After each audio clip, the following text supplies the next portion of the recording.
जय हिंद साथियों। दोस्तों आपके अपने चैनल प्रभु यूपीपी में एक बार पुनः स्वागत है। साथियों कैसे आप सब? उम्मीद करता हूं आप सब बहुत अच्छे होंगे और बहुत अच्छे तरीके से आप सब अपनी तैयारी को कर रहे होंगे। साथियों हिंदी में जो है आज का हमारा जो टॉपिक है ये बहुत ही ज्यादा इंपॉर्टेंट है। आज हम पढ़ेंगे समास। पिछले क्लास में हमने जो है संधि को कंप्लीट किया था और इस क्लास में हम जो है मात्र इस एक क्लास में हम जो है समास को अच्छे तरीके से बिल्कुल मतलब ये समझ लीजिए कि मैं आपको हिंदी ऐसे नहीं पढ़ा रहा कि इसके मेरे क्लास के बाद आपको कहीं और जाकर के पढ़ना पड़ेगा। आपने अगर मेरी क्लासेस देख ली तो मैं गारंटी के साथ कह सकता हूं कि आपको कहीं भी किसी और भी क्लास को देखने की आवश्यकता नहीं पड़ेगी। इस एक क्लास से आपका सब कुछ कवर हो जाएगा। और इसके साथ ही साथ मैं आप लोगों से एक चीज और कहूंगा कि भाई हमारा जो ये नोट्स है जिसका कि आपको डेमो दिख रहा होगा और इसे आप सभी जो है मैं कहूंगा कि अवश्य रूप से जो है कि आप सभी इसे ले लें। मात्र 49 रुपए का ये हमारा नोट्स है। नीचे आपको एक नंबर शो हो रहा होगा 8382082637। इस नंबर पर जाए, व्हाट्सएप करें और उसके बाद वहां पे आपको स्कैनर मिलेगा। आप पेमेंट करके आप नोट्स प्राप्त कर सकते हैं। साथियों एक चीज मैं बता दूं कि हिंदी में जो है चाहे आप यूपीएसआई की तैयारी करो चाहे यूपीपी की तैयारी कर रहे हो, हिंदी अब डीप में जा रहा है। पहले वाला वो समय गया कि जब ऊपर ऊपर से पूछ देता था कि संधि कितने प्रकार के हैं, समास कितने प्रकार के हैं। अब अंदर से पूछ रहा है। उसके लिए जरूरी है कि आपको चीजों को बहुत अच्छे तरीके से और डीप में पढ़ना पड़ेगा। साथियों समास की जब हम बात करते हैं तो समास का जो शाब्दिक अर्थ है वो है संक्षेप या संक्षेपीकरण या संक्षिप्तीकरण, या आप सीधा सीधा ये कह लो कि एक लंबा चौड़ा वाक्य है या वाक्यांश है, उसको आपको जो है बिल्कुल छोटा एक शब्द में आपको जो है उसको बताना है। ठीक है, मतलब ये समझ लीजिए कि कई सारे पदों को जो है कि आपको एक छोटे से पद में आपको जो है बताना है। जैसे देखिए परिभाषा की जब हम बात कर लेते हैं, दो या दो से अधिक पदों या शब्दों के संक्षेपीकरण से जो शब्द बनता है। ठीक है, देखिए क्या दिया है, दो या दो से अधिक पदों। मैंने वाक्य का नाम लिया वो गलत है। यहां पे बात हो रहा है पदों का। दो या दो से अधिक पद, 5 पद हो सकते हैं, 6 पद हो सकते हैं, 7 पद हो सकते हैं। ठीक है, लेकिन पदों की बात होगी। दो या दो से अधिक पदों या शब्दों के संक्षिप्तीकरण या संक्षेपीकरण या संक्षेप को ही हम जो है क्या कहते हैं, समास कहते हैं, यानी उसे छोटा कर देना। ठीक है, अब देखिए समास में जो है दो पद हैं। कौन कौन से भाई? पूर्व पद, उत्तर पद। उत्तर पद यानी बाद वाला, पूर्व पद यानी पहले वाला। ठीक है, और इन्हीं दोनों को जब आप मिला देते हैं और जो शब्द बनता है उसे हम कहते हैं समासिक पद या फिर आप कह सकते हो कि समस्त पद। ठीक है, अब देखिएगा, समझिएगा बात को। पूर्व पद एवं उत्तर पद के मेल से बने नए पद को समस्त या समासिक पद कहते हैं। ये तो मैंने आपको बता ही दिया है। जैसे देखिएगा गगनचुंबी है। क्या है? गगनचुंबी। तो इसमें जो गगन है ना, ये जो गगन है ये आपका पूर्व पद है और जो चुंबी है ये आपका उत्तर पद है, यानी बाद वाला पद। पहले वाला पूर्व पद, बाद वाला उत्तर पद। ठीक है, अब इन दोनों को अगर आपने मिला दिया तो इसी को हम क्या कहते हैं भाई? समस्त पद। क्या कहते हैं? समस्त या फिर सामासिक। सामासिक, सामासिक पद। मेरी बात समझ में आई? अब समझिएगा समासिक पद नीचे दिया हुआ है। समासिक पद क्या होता है? देखिए समासिक पद समास के नियमों से बना हुआ पद समासिक पद या समासिक शब्द कहलाता है। इसका अन्य नाम समस्त पद भी है। या तो आप समासिक पद कह सकते हैं या फिर समस्त पद कह सकते हैं। ठीक है, और समासिक शब्द भी कह सकते हैं। कंफ्यूज मत होइएगा। उदाहरण के तौर पे जैसे विद्यालय है। अब देखिए विद्यालय क्या है? विद्या के लिए आलय। विद्या के लिए आलय यानी कि विद्या के लिए एक भवन। ठीक है, आलय मतलब कोई भी एक ऐसा स्थल जहां पे लोग रहते हो। तो विद्या के लिए आलय। आपने विद्यालय का जो समास विग्रह है क्या हो जाएगा? विद्या के लिए आलय। तो ये हमारा क्या है? ये समास विग्रह है। क्या है? समास विग्रह है। जब इसके लिए हमने एक समासिक शब्द प्रयोग किया जो कि विद्यालय है, यही हमारा क्या होगा भाई? समासिक शब्द यानी समासिक पद। जब हमने इसको क्या कर दिया? संक्षेपीकरण कर दिया। समास विग्रह देखिएगा, समासिक पदों को तोड़ना, समासिक शब्दों के बीच के संबंधों को स्पष्ट करना समास विग्रह कहलाता है। जैसे विद्यालय है, विद्या के लिए आलय। समझ में आई मेरी बात? अब देखिएगा समास के जो भेद हैं। समास के जो भेद हैं, अगर आपसे पूछा समास के कुल कितने भेद हैं, अगर बात यहां पे आई कुल, यहां पे अगर आपसे बोल दिया कुल, तो भैया कुल मतलब 6 हैं। कुल कितने हैं? 6। लेकिन अगर आपसे पूछा मुख्य रूप से, आपसे पूछा मुख्य रूप से, तो आप क्या बताएंगे? 4। क्या बताएंगे? 4। इसलिए 4 क्योंकि देखिएगा अगर कुल बोला तो आप बता देंगे अव्ययी भाव, तत्पुरुष, बहुव्रीहि, द्वंद्व, कर्मधारय और द्विगु। लेकिन अगर मुख्य रूप से बोलेगा तो भाई हम 4 इसलिए बताएंगे क्योंकि ये जो कर्मधारय है और द्विगु है, ये आपका तत्पुरुष समास के ही अंतर्गत आप फिर पढ़ेंगे। ठीक है, चलिए अब हम बारी बारी करके जो है एक एक समास को पढ़ते हैं। सबसे पहले हमारा है अव्ययी भाव समास। इसका जो प्रथम पद है ना वो प्रधान होता है। क्या है? प्रथम पद इसका प्रधान होता है और जो पूर्व पद है वो अव्यय होता है। क्या होता है? अव्यय। समझिएगा। और एक चीज है, इस समय ना आपको शब्दों की पुनरावृत्ति देखने को मिलेगी। जैसे देखिएगा रातों रात, रातों रात, ठीक। जैसे हाथों हाथ, हाथों हाथ, ठीक। जैसे आप कह सकते हैं दिनों दिन या दिन दिन। अब देखिए यहां पे योजक चिन्ह बीच में है, दिन दिन है, तो लोग क्या करते हैं, इसको क्या मार देते हैं? द्वंद्व। द्वंद्व नहीं होगा। अगर एक ही यानी कि शब्दों की अगर पुनरावृत्ति हो रही है या बीच बीच ऐसे आ गया तो वो आपका जो है किसमें जाएगा? अव्ययी भाव में जाएगा। ठीक है, आगे देखिएगा ऐसे शब्द मिलेंगे जैसे रातों रात है, रात ही रात में, आ जन्म, जन्म तक या जन्म से लेकर के, ठीक है, प्रतिदिन, दिन दिन या प्रत्येक दिन, यथाशक्ति, शक्ति के अनुसार, भर पेट, पेट भर, हाथों हाथ, हाथ ही हाथ में, यथा संभव, संभावना के अनुसार, यथा विधि, विधि के अनुसार, निर्विवाद, बिना विवाद के, ठीक है, यथा रुचि, रुचि के अनुसार, सरासर, एकदम से। इस तरीके से आपको शब्द दिखेंगे। बहुत सारे शब्द मैंने इस नोट्स में डाले हुए हैं। इस नोट्स को आप लोग जरूर लीजिएगा क्योंकि इससे फिर आपकी तैयारी में ना 4 चांद लग जाए। जैसे देखिए प्रतिदिनम, ठीक है, दिन दिन प्रति, बीचों बीच, बीच के बीच में, बीच के भी बीच में, आजीवन, जीवन पर्यंत, पल पल, हर पल, धड़ाधड़, जल्दी से, आमरण, मरने तक। इस तरीके से जो है आपको शब्द मिलेंगे लावारिस, बिना वारिस के। ठीक है, तो इसमें आप देखेंगे जब विग्रह करेंगे ना तो एक शब्द आपको बहुत दिखेगा, वो है बिना। क्या है? बिना। ये शब्द आपको मिलेगा। जैसे देखिए धीरे धीरे, निडर, बिना डर के, लावारिस, बिना वारिस के, व्यर्थ, बिना अर्थ के, ठीक है, निधड़क, बिना अर्थ धड़क के। तो ये कुछ चीजें आपको पकड़नी पड़ेंगी।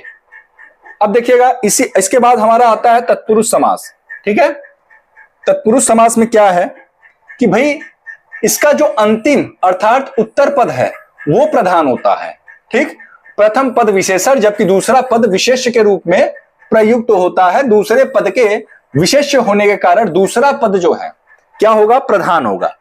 देखिए विशेष्य क्या होता है? जिसकी हम विशेषता बताते हैं वो विशेष्य, ठीक, और जिसके लिए जो हम कोई गुण बताते हैं या कोई भी उसकी तारीफ में या कुछ भी ऐसा शब्द होता है तो वो उसका विशेषण हो जाता है। देखिए कारक के अनुसार, अब ये जो तत्पुरुष समास है ना इसको हम जो है कारक के अनुसार बांटते हैं। कारक के अनुसार जो है 6 प्रकार से बांटा गया है। इसमें आपको 2 प्रकार नहीं मिलेंगे कारक के, जैसे कर्ता और संबोधन। कर्ता और संबोधन ये दोनों को छोड़ करके आप जानते हैं कारक 8 ही प्रकार के होते हैं, लेकिन जब हम समास की बात करते हैं तो हमको 6 ही कारक के अनुसार जो है समास पढ़ना है, जिसमें हमको कर्ता, यहां पे कर्ता लिख दे रहे हैं, कर्ता और संबोधन हमको नहीं पढ़ना है। ठीक है, देखिए कर्म को करण से के द्वारा, संप्रदान के लिए, अपादान से, अलगाव, तुलना, संबंध का की के, अधिकरण में पर, इसको मैंने डिटेल में बताया हुआ है कि ये जो है सभी कारक इसका क्या अर्थ होता है, कैसे पहचानते हैं। ठीक है, आप लोग कारक वाला चैप्टर जरूर जाके देखिएगा। कर्म तत्पुरुष समास सबसे पहले देख लेते हैं भैया। कर्म के कारण चिन्ह को, है ना, कर्म के कारण चिन्ह को के लेप से बनने वाला जो समास है वो हमारा क्या कहलाता है? कर्म तत्पुरुष समास कहलाता है। देखिए कर्म, कर्ता ने कर्म को, आपने यहां पे देखा कर्म को करण से के द्वारा, जब हम करण तत्पुरुष समास पढ़ेंगे तो उसमें से और के द्वारा का लोप होगा। संप्रदान तत्पुरुष समास जब पढ़ेंगे तो उसमें के लिए का लोप होगा, यानी लोप का मतलब कि गायब रहेगा वो। अपादान, उसमें से जो अलगाववादी वाला से है, अलगाव वाद वाला जो से है वो आपका गायब होगा। संबंध तत्पुरुष समास जब पढ़ेंगे तो उसमें का की के गायब होगा। अधिकरण जब पढ़ेंगे तो में और पे, में और पर। ठीक है, अब देखिए चिड़ी मार, चिड़ियों को मारने वाला को आया कि नहीं, लेकिन जब हमने इसका समास, जब इसका समासिक पद बनाया तो देखिए जब इसका हमने इसको जब हमने संक्षेपीकरण किया यानी समासिक पद बनाया तो उसमें हमारा को का लोप हो गया, यानी आपका हट गया गगन चुंबी, गगन को चूमने वाला। देखिए इसमें भी को आया, जेब कतरा, जेब को काटने वाला। इस तरीके से देखिए आपत्तिजनक, आपत्ति को। तो आपको जो है कर्म तत्पुरुष समास, जब आप समास विग्रह करेंगे, जैसे आपने देखा नरभक्षी, तो भैया नर को खाने वाला, नर को खाने वाला ही तो नरभक्षी कहलाता है। तो यहां पे को आया कि नहीं? जब आप विग्रह करेंगे और को आ जाए तो समझ जाइएगा कि वो आपका कर्म तत्पुरुष समास है। ठीक है, चलिए अगला क्या है भाई? अगला हमारा करण आएगा। क्या है? करण तत्पुरुष समास। करण तत्पुरुष समास समझिएगा। करण तत्पुरुष समास किसे कहते हैं? करण कारक चिन्ह से द्वारा के लोप से बनने वाला समास करण तत्पुरुष समास कहलाता है। जैसे देखिए अकाल पीड़ित, यानी अकाल से पीड़ित, से आया कि नहीं? जब भी हम समास विग्रह करेंगे, जब विग्रह करेंगे तो उस समय जो है हमको इसके जो कारक चिन्ह है वो मिलना चाहिए। देखिए आश्चर्यचकित, आश्चर्य से चकित, से आया कि नहीं? रोगग्रस्त, रोग से ग्रस्त, शोकाकुल, शोक से कुल, कष्ट साध्य, कष्ट से साध्य, है ना? ईश्वर दत्त, ईश्वर द्वारा दिया हुआ, दोषपूर्ण, दोष से पूर्ण, प्रश्नाकुल, प्रश्न से आकुल, रेल यात्रा, रेल द्वारा यात्रा, हिमाच्छादित, हिम से ढका हुआ। देखिए से आ रहा है कि नहीं? तो जब आप इसका विग्रह करेंगे ना तब आपको समझ में आएगा कि भाई जो कारक चिन्ह है वो आ रहा है या नहीं आ रहा है। ठीक है, और देखिए संप्रदान तत्पुरुष समास, यहां पे नंबरिंग में कुछ मिस्टेक हुआ है मुझे लग रहा है। हाँ, नंबरिंग में मिस्टेक हुआ, क्योंकि देखिएगा पहला हमारा जो था आपका कर्म था ना, पहला आपका कर्म तत्पुरुष समास है, इसके बाद ये 2 होना चाहिए, इसके बाद जो है इसके बाद ये 3 होना चाहिए, ये 3 होना चाहिए। ठीक है, चलिए कोई बात नहीं, है तो ना, नंबर से क्या मतलब है। रसोई घर, देखिएगा जब संप्रदान तत्पुरुष समास को हमको कैसे पहचानना है, इसके जो कारक चिन्ह है क्या है? के लिए ही तो है, संप्रदान के लिए। तो जब हम समास विग्रह करेंगे तो हमको के लिए मिलेगा। रसोई घर, रसोई के लिए घर, के लिए आया कि नहीं? डाक गाड़ी, डाक के लिए गाड़ी, यज्ञ वेदी, यज्ञ के लिए वेदी, डाक घर, डाक के लिए घर, देशभक्ति लिखा है तो देश के लिए भक्ति, के लिए आया ना बीच में, विद्यालय है, विद्या के लिए आलय, के लिए। सभी जितने भी इसमें आपको जो है समासिक पद दिखेंगे जब उसका आप विग्रह करेंगे। किसकी बात कर रहा हूं मैं? संप्रदान तत्पुरुष समास। ठीक है, उस समय जो है जब आप विग्रह करेंगे समासिक पद का तो आपको बीच में के लिए जरूर दिखेगा। ठीक है, जैसे देवार्पण है, देव के लिए अर्पण, शिवार्पण है, शिव के लिए अर्पण, ये आपको जरूर दिखने वाले। ठीक है, अब हम बात कर लेते हैं अपादान तत्पुरुष समास। इसके कारक चिन्ह की बात करें साथियों तो इसका जो कारक चिन्ह है वो है से, लेकिन यहाँ पे जो से का अर्थ है वो क्या है? अलगाव और तुलना से। ठीक है, अलगाव होगा या फिर तुलना होगा। देखिएगा स्वर्ग पतित, स्वर्ग से पतित, यानी स्वर्ग से पतित का मतलब क्या है? आना, गिरना, है ना? धनहीन, धन से हीन, से आ रहा है कि नहीं यहाँ पे? लेकिन जो से है वो एक तरीके से अलगाव का बोध करा रहा है। देखिएगा ऋण मुक्त, ऋण से मुक्त, है ना? से आया रोग मुक्त, रोग से मुक्त। भाई रोग से मुक्त का मतलब क्या है? रोग से मुक्त होना का मतलब कि आप रोग से अलग हो रहे हैं, तो अलगाव बता रहे हैं यहाँ पे। पदच्युत, पद से च्युत, यानी कि पद से हटना, है ना? तो वो भी तो अलगाव है। अब जैसे देखिए कर्महीन, कर्म से हीन, तो इस प्रकार से आपको जो है कोई भी ऐसा समासिक पद जिसका विग्रह करने पे आपको बीच में से दिखे लेकिन वहां पे अलगाव का बोध हो तो आप तुरंत वहां पे क्या मारेंगे? अपादान तत्पुरुष समास। ठीक, चलिए अगला है संबंध तत्पुरुष समास। इसका जो कारक चिन्ह है वो क्या है? का, की, के, है ना? देखिए विश्वमन, क्या है? विश्वमन यानी विश्व का वमन, जल संरक्षण, जल का संरक्षण, राजपुत्र, राज का पुत्र, राजाज्ञा, राज की आज्ञा, विद्याभ्यास, विद्या का भ्यास, प्रजापति, प्रजा का पति, राष्ट्रपति, राष्ट्र का पति। ठीक है, अब देखिए जैसे विद्या भंडार, विद्या का भंडार, कठपुतली, काठ की पुतली। तो यहाँ पे का, की, के, जब भी आप कोई समासिक पद है जिसका आप जब विग्रह कर रहे होंगे और विग्रह करने के बाद अगर आपको बीच में का, की, के दिखे, का, की या फिर आपको के दिख जाए तो समझ जाइएगा कि वो जो है आपका संबंध तत्पुरुष समास जो है वहां पे उपस्थित है। ठीक है, चलिए जैसे देखिए राज के नेता, अगला क्या है देखिए, राज के नेता के आया कि नहीं, तो ये क्या हो गया, संबंध। भूकंप, भू का कंप यानी कि भूमि का कंपन। ठीक, जलाशय, ये यहां पे नहीं रहेगा अनुस्वार, जलाशय जल का आशय। तो का की के बस आपको ध्यान देना है, जहां दिख जाए आप तुरंत वहां पे संबंध तत्पुरुष समास लगा देना। चलिए अगला क्या है हमारा, अधिकरण तत्पुरुष समास। अधिकरण तत्पुरुष समास में दिखेगा अधिकरण तत्पुरुष समास। इसका जो कारक चिन्ह क्या है, में पर। ठीक है, कवि पुंगव यानी कवियों में श्रेष्ठ, शोक मग्न शोक में मग्न, जल मग्न जल में मग्न, ध्यान मग्न ध्यान में मग्न, दान में वीर, वनवास वन में वास, नरोत्तम नरों में उत्तम, सर्वोत्तम सभी में उत्तम। तो यहाँ पे आपको दिख रहा होगा में दिख रहा है कि नहीं, तो जहां पे भी जैसे देखिए एक चीज और आपको देखना है, आप बीती आप पर बीती, तो या तो में हो या फिर पर हो। ठीक है, में और पर ये ध्यान देना है, जब आप समासिक पद का विग्रह करेंगे तो बीच में आपको में या पर दिखना चाहिए। जैसे देखिए घुड़सवार, घोड़े पर सवार, दिखा कि नहीं पर। तो जैसे देखिए सिंहासन रूढ़, सिंहासनारूढ़, सिंहासन पर आरूढ़, है ना। तो जहां पे भी पर या में दिखा तुरंत आप क्या मारेंगे भाई, अधिकरण तत्पुरुष समास। अब देखिएगा अगला क्या है भाई, तत्पुरुष समास के कुछ उपभेद है। तत्पुरुष समास के कुछ उपभेद हैं, कितने हैं भाई, 4। कौन कौन से, नए तत्पुरुष समास, उपपद तत्पुरुष समास, अलुक तत्पुरुष समास और लुप्त पद तत्पुरुष समास। अब देखिए पहला क्या है, नए तत्पुरुष समास। नए तत्पुरुष समास में देखिएगा इसमें पहला पद नकारात्मक होता है। क्या होता है, नकारात्मक। जैसे देखिए नास्तिक, न आस्तिक, अनादि, न आदि, अनपढ़, न पढ़ा हुआ, अन्याय, न न्याय, असफल, न सफल, अधर्म, न धर्म। तो ये क्या है, नकारात्मक है। इसके जो समासिक पद होंगे वो क्या होंगे, नकारात्मक होंगे। जैसे ही आपने नकारात्मक देखा आप क्या मार देंगे, नई तत्पुरुष समास। अब देखिए अलुक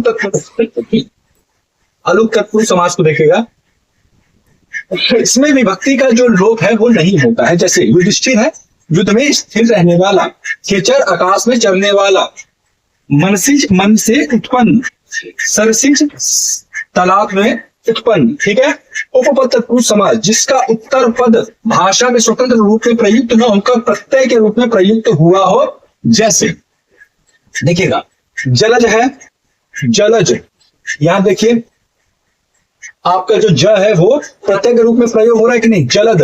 द क्या है, प्रत्यय के रूप में, नभचर, तो ये आपका क्या है, ये प्रत्यय के रूप में चर जो प्रयोग हो रहा है। स्वर्णकार प्रत्यय के रूप में। तो बस ये आपको पकड़ना है, नोट करिएगा। जलज, जलद, नभचर, खग, त्रस्त, दिनकर आदि विशेष अर्थ प्रकट करने के कारण बहुव्रीहि समास में आते हैं। क्योंकि भाई हम जानते हैं कि जलज किसका है, कमल का है, हाँ?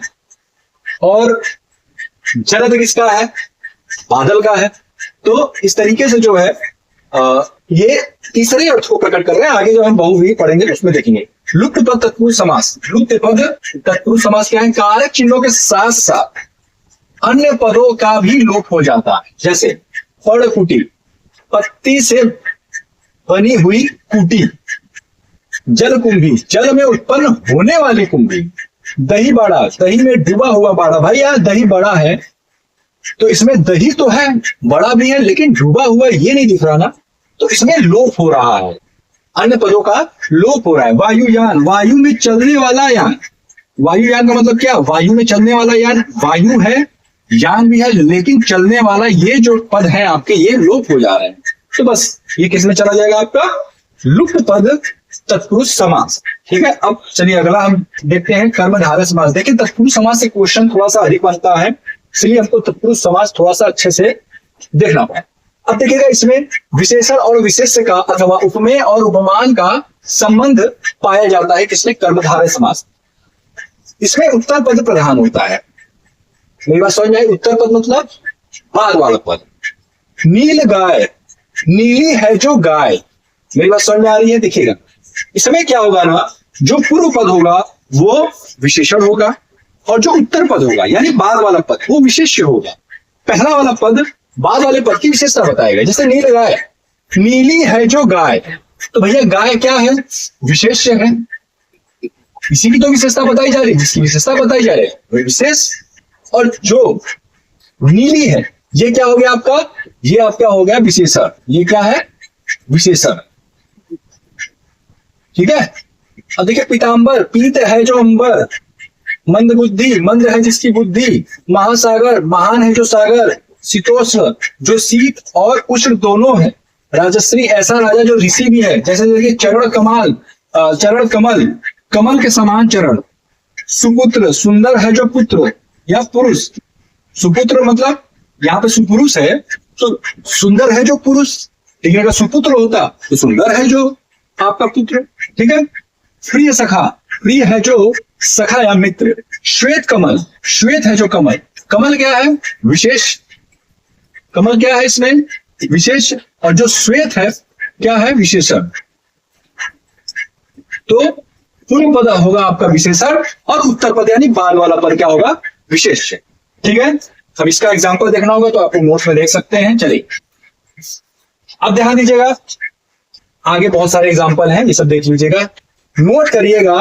इसमें नोट क्या करना है, देखिए निम्न समास में बहुत ही भ्रम होता है कि कर्मधारय समास होगा या बहुवचन समास होगा। बहुत सारे ऐसे समास है जिसमें थोड़ा सा भ्रम होता है। जैसे पीतांबर है, पीत है जिसका अंबर, क्या है, पीत है जिसका अंबर, ठीक। अर्थात श्री कृष्ण किसी तीसरे की ओर क्या कर रहा है, निर्देश दे रहा है। तो ये आपका जो है बहुव्रीहि समास में चला जाएगा। जैसे देखिए नीलांबर, नीला है जिसका अंबर अर्थात बलराम, ये बहुव्रीहि समास हो जाएगा। अब देखिएगा कमल नयन, कमल के समान है नयन जिसके अर्थात विष्णु, बहुव्रीहि समास में चला जाएगा। द्वंद्व समास, अर्थ यानी जोड़ा या युग्म आप कह सकते हैं, इसका शाब्दिक अर्थ है किसका, द्वंद्व का।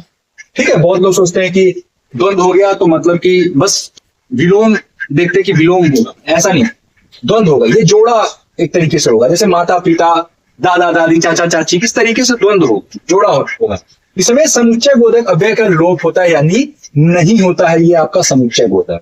संबंध बोधक होगा लेकिन आपका समुच्चय बोधक अव्यय नहीं होगा, क्योंकि द्वंद्व समास में आपका अव्यय का काम है इसमें, लेकिन इसमें जो है आपका संबंध बोधक समुच्चय बोधक नहीं होगा।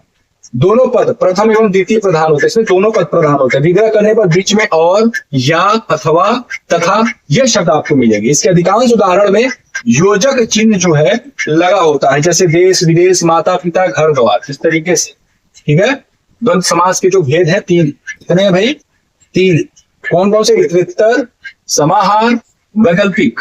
इतरेत्तर में क्या है, पदों के बीच में और तथा शब्द का लोप रहता है। ठीक है। पदों के बीच में और तथा शब्द का क्या होगा, लोप रहेगा। जैसे सदैव, ये सदैव बहुवचन में भी रहते हैं। अर्थ देखिएगा, समाहार का अर्थ है समूह, दोनों पदों के सिवा उसी प्रकार का और भी अर्थ सूचित होता है, अपने अर्थ की जानकारी अप्रत्यक्ष रूप से देते हैं। वैकल्पिक पद विग्रह करने पर या, अथवा आदि विकल्प सूचक समुच्चय बोधक आए, ये बहुधा परस्पर विरोधी शब्दों से बने होते हैं। ठीक है। चलिए देखिए यहां पे आपको दिखा देश विदेश, देश और विदेश, देश और विदेश, हरिशंकर, हरि और शंकर, गौरी शंकर, गौरी और शंकर, राम कृष्ण, राम और कृष्ण, राधा कृष्ण, राधा और कृष्ण, सीताराम, सीता और राम। धक्का मुक्की जरूरी नहीं है कि बीच में योजक हो तभी वो द्वंद्व में होगा। मेरी बात समझ आ रही है। जैसे आपने यहाँ पे देखा राम कृष्ण, कहेंगे आपको यहाँ पे बीच में योजक चिन्ह दिखा, नहीं दिखा, लेकिन फिर भी ये द्वंद्व में है। राधा कृष्ण, कहीं भी आपको द्वंद्व दिखा, नहीं दिखा, क्योंकि ये जोड़े हैं। ये ऐसे नाम है जो एक साथ लिए जाते हैं।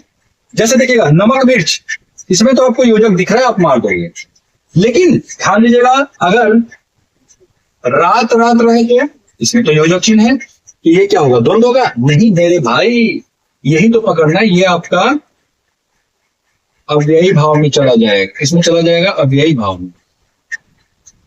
ठीक है। इसमें जो है घर द्वार आदि, अन्न जल आदि, रुपया पैसा है ना, इस तरीके से जो है आपको दिखेंगे। दुख सुख, लाभ हानि, विलोम भी होंगे, लाभ है हानि है, तो वो तो पकड़ना ही है, लेकिन हमको ये भी देखना है कि कौन कौन से शब्द एक साथ बोले जाते हैं। अब देखिए जैसे गुड़ दोष, गुड़ दान और पुण्य, है ना। दान और पुण्य, ये मिस्टेक हो गया, यहाँ पे गुण और दोष हो गया, गुण और दोष, ठीक है। 25, 5 और 20 है ना, और 25 है तो आप द्विगु नहीं मारेंगे यहाँ। 25 है तो 5 और 20, ये आपका किस में होगा, द्वंद्व में होगा। द्विगु समास अब देखिएगा, द्विगु समास कैसे पहचानेंगे। इसमें जो प्रथम पद होगा यानी पूर्व पद, वो क्या होगा, संख्यावाची होगा, तथा अंतिम पद जो होगा वो संज्ञा होगा, ठीक है।